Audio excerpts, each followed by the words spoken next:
Okay listen guys. Yes. நான் தான் இன்னைக்கு வந்து உங்களோட குக்கிங் டீச்சர். ஓகே. என்னோட 3 ஸ்டூடண்ட்ஸ் தான் இவங்க நானா? எல்லாரும். ஏடா சொல்லவே இல்ல. இந்த தாமு பையன்லாம் இவ்ளோ வளர்ந்து வருவான்னு நான் நினைக்கவே இல்ல. மரியாதை. அந்த பையன் பத்மஸ்ரீ அவார்ட் வாங்கிட்டு எனக்கு கால் பண்ணி அவ்ளோ நன்றிகள் எனக்கு. என்ன நக்கலா? தம்பி அப்படியா? டேய், என்ன ராஸ்கல் ரொம்ப ஓவரா பேசிக்கிட்டு இருக்க? நான் கொடுத்த அந்த குறிப்புகள் தான் உங்களை எவ்வளவு தூரம் வந்து வளர்த்து விட்டுருக்குல்ல. இவரு மாதம்பட்டி அவர் கேட்டரிங்லாம் ஓபன் பண்ணும்போது ஸ்கூல் படிக்கும் போதே அவருக்கு போய் ரிப்பன் கட்டி விட்டேன். புரியலையே. ரிப்பன் கட் பண்ணிட்டு வந்தேன். ரிப்பன் கட்டி விட்டாலாம். கௌஷிக் தம்பி இருக்காரு, அவரை பத்தி நான் சொல்லி ஆகணும். ரீல்ஸ் போடுறதுக்கு முன்னாடி என் கூட தான் அப்ரூவல் வாங்குவாரு. உனக்கு நான் வந்து பையன், இவன் தம்பியா? நீங்க பையன் இல்லையா அப்போ? பொண்ணா? சூர்யா சார். என்னடா தம்பி என் வாய்ஸ் மாதிரி இருக்கு உனக்கு? என்னாச்சு? ப்ரோ மேம் உங்களுக்கு தெரியலையா நிஜமாலுமே அவர்தான் மேம் உங்க பெரிய கிரஷ் நல்லா பாருங்க. Hi friends, welcome to Samriya channel. இன்னைக்கு சண்டே எபிசோட்ல சௌந்தர்யா ஜட்ஜஸ் எல்லாம் பயங்கரமா ரோஸ்ட் பண்ணிட்டாங்க.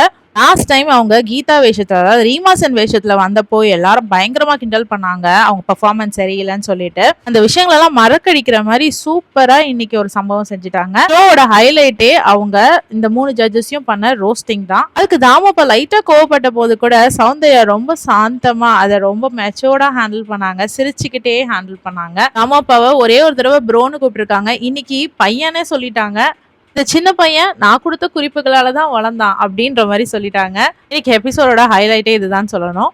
அதை விட தைரியமா தாமப்பா நான் பையனா அப்படின்னு கேட்டதுக்கு, ஓ நீங்க பையன் இல்லையா நீங்க பொண்ணா அப்படின்னு கவுண்டர் கொடுத்தது வேற லெவல். என்ன சௌந்தர்யா இது, தாமப்பாவே வச்சு செய்றீங்க அப்படின்னு கேட்கணும் போலதான் இருந்தது. பட் ஸ்டில் என்ஜாயபிளா இருந்தது. அதே எபிசோட்ல உமேரை எலிமினேட் பண்ணி அமிச்சாங்க. உமேர் ஷோல எல்லாம் இருந்தது ஒரு பிக் மிஸ்ஸிங்கா தான் இருந்தது. நம்ம எல்லாரும் விட அங்க சுனிதா ரொம்ப ஃபீல் பண்ணாங்க. சில என்ன பண்றது, அந்த ஷோவோட ஃபார்மேட் அந்த மாதிரி தான். ஸோ இன்னைக்கு சண்டே எபிசோட்ல என்னென்ன நடந்ததுன்னு ஷார்ட்டா பாத்திரலாம். இன்னைக்கு டிக்கெட் டு ஃபினாலே டாஸ்க் எல்லா குக்குமே வந்து ரொம்ப சீரியஸா தான் இன்னைக்கு சமைச்சாங்க. ஸோ இன்னைக்கு டிஃப்ரெண்டா பேரிங் நடந்துச்சு. கோமாலிஸ் எல்லாம் மொத்தமா தூக்கி ஒரு ரோப்குள்ள விட்டுட்டு யாரை வந்து குக் அடிக்கிறாங்களோ, அதாவது பிளைண்ட் ஃபோல்ட் கட்டிட்டு அடிப்பாங்க. ஸோ யாரு அடிக்கிறாங்களோ அவங்க தான் அவங்களுக்கு கோமாலியா வருவாங்க. அப்படி ஷபானாக்கு பேரா வந்தவர் ராமர், சுனிதா பிரியாராமன் மேம்க்கும், குரேஷி ராஜுவுக்கும் நந்தகுமாருக்கு சௌந்தர்யாவும் கோமாலியா வந்தாங்க. மேம்க்கு புகழ் பேண்ட்ரியை க்ளோஸ் பண்ணி விட்டாங்க. ஆனா க்ளோஸ் பண்றதுக்கு முன்னாடி ஒரு டாஸ்க் கொடுத்து தான் க்ளோஸ் பண்ணாங்க. டாஸ்க் எப்படின்னா, எல்லா குக் வாயிலையும் ஒரு செலோட்டை போட்டிட்டாங்க.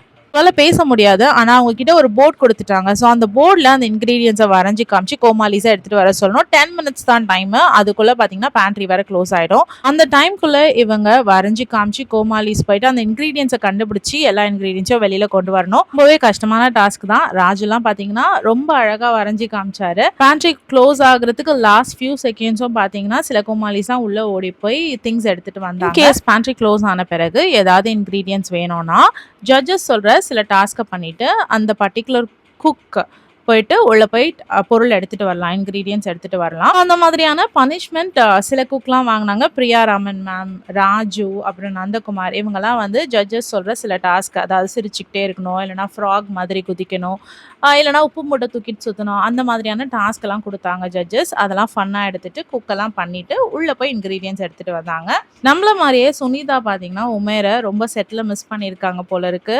உமேருக்காக அழுதுட்டாங்க சுனிதா. அந்த சீன் ரொம்ப எமோஷனலா இருந்தது. யாரெல்லாம் வந்து இன்னைக்கு செட்ல உமேரை மிஸ் பண்ணீங்கன்னு கமெண்ட் செக்ஷன்ல சொல்லுங்க. ராஜுலாம் பிரியாணி செய்யறேன்னு சொல்லிட்டு பிரியாணிக்கு மெயினான சிக்கனையும் அரிசியும் மறந்துட்டு ஒவ்வொரு தடவையும் டாஸ்க் செஞ்சு அந்த பொருளை போய் உள்ள போய் எடுத்துட்டு வந்தாரு. இன்னைக்கு அவர் செஞ்ச ஐட்டம் பாத்தீங்கன்னா தலைச்சேரி பிரியாணியும் மட்டன் கோலா உருண்டையும், அதாவது எந்த இடத்துல நான் தோத்தேனோ அதே இடத்துல தான் நான் வெற்றி பெறுவேன் அப்படின்னு சொல்லிட்டு அதுக்காக அவர் வந்து ஒர்க் பண்ணாரு. இதெல்லாம் டிசாஸ்டர் அப்படிங்கிற வார்த்தை வாங்கல, ஆனா ரொம்ப நல்ல கமெண்ட்டும் வாங்கல ராஜு. இந்த நேரத்திலேயே குக் அண்ட் கோமாலிஸ்க்கு இன்னொரு தடை கொடுத்தாங்க. அந்த கோல்டன் டிக்கெட் ஸ்டிக்கை இடுப்பிலே வச்சு பிடிச்சிக்கிட்டு சமைக்கணும் அப்படின்ற மாதிரியான ஒரு தடை கொடுத்தாங்க. அந்த ஸ்டிக்கை கீழே விடுறவங்களுக்கு பனிஷ்மெண்ட்டும் கொடுக்கப்பட்டுச்சு. இந்த 2-3 வாரமாவே ஷபானாவை பார்த்தா ஷபானா பார்த்தீங்கன்னா சமையல்ல பயங்கரமா கான்சென்ட்ரேட் பண்ணிட்டு வர மாதிரி தான் தெரியுது. அங்க இங்க வந்துட்டு வேற எந்த சைடும் அவங்க கான்சென்ட்ரேஷனை நழுவ விடாம சமையல்ல ஃபுல் ஃபோக்கஸ் போடுற மாதிரி தான் இருக்கு. அதற்கான பலனையும் வந்து அவங்க ஒவ்வொரு வாரமும் எடுத்துக்கிட்டு தான் இருக்காங்க. ஸோ இந்த வாரம் வந்து யாருக்கான நாள் அப்படின்னு பார்த்தீங்கன்னா அது ஷபானாக்கான நாளாக தான் இருந்தது. ஷபானாவோட எல்லா டிஷ்ஷுமே டாப் நாச் அப்படின்ற பேர் வாங்குச்சு. சித்தி மசாலா யூஸ் பண்ணி ஒரு டிஷ் பண்ண சொல்லியிருந்தாங்க. அந்த டிஷ்லயும் பார்த்தீங்கன்னா ஷபானா டிஷ் தான் வந்துட்டு சூப்பராக இருந்ததா சொன்னாங்க. டிக்கெட் டு ஃபினாலேல லாஸ்டா ஷபானா அண்ட் நந்தகுமார் இவங்க 2 பேரும் வந்து போட்டி போடுற மாதிரி ஆச்சு. அதாவது அவங்க 2 பேர் டிஷ் தான் வந்து நல்லா இருக்கு அப்படின்ற மாதிரி நினைச்சு மித்தவங்களெல்லாம் எலிமினேட் பண்ணி அமிச்சிட்டாங்க. ஃபைனலாக அந்த டிக்கெட் டு ஃபினாலே யாருக்கு கிடைச்சதுன்னு பார்த்தீங்கன்னா ஷபானாக்கு தான் கிடைச்சது. அது மட்டும் இல்லாம ஷெஃப் ஆஃப் த வீக்கும் வாங்கினாங்க. எலிமினேஷன் முடிஞ்சு இதுதான் ஃபர்ஸ்ட் வீக் அப்படிங்கிறதுனால அந்த கோல்டன் ஏப்ரன், அதாவது ஸ்கோர் போர்ட்ல டாப்ல இருக்கவங்களுக்கு கொடுக்குற அந்த கோல்டன் ஏப்ரனும் ஷபானாக்கு தான் போச்சு. ஸோ ஃபைனலிஸ்ட் அப்படிங்கிற நேமும் வந்துட்டு அந்த டேகும் வந்து ஷபானாக்கு தான் ஃபர்ஸ்ட் டைமா கிடைச்சிருக்கு இந்த சீசன்ல. இனி வர எலிமினேஷன்ஸ் எல்லாம் சந்திக்காம ஷபானா டைரக்டா ஃபைனல்ஸ்க்கு போகலாம். நீங்க சொல்லுங்க, ஷபானாவோட இந்த கண்டினியூஸ் வின்னிங் மொமெண்ட்டை பத்தி நீங்க என்ன நினைக்கிறீங்க? நிஜமாவே ஷபானா டிசர்விங்கா, இல்லைனா லக் உங்களுக்கு ஃபேவர் பண்ணுதா, இல்லைனா ஜட்ஜஸ் ஆர் சேனல் உங்களுக்கு ஃபேவர் பண்ணுதா? கமெண்ட் செக்ஷன்ல சொல்லுங்க. உங்க கமெண்ட்ஸை படிக்க ஆர்வமா இருக்கேன். இந்த வீடியோ பிடிச்சதுன்னா please like, share and subscribe. வேற ஒரு வீடியோல திரும்பவும் மீட் பண்ணலாம். Until then, it's bye from Jemima. Take care.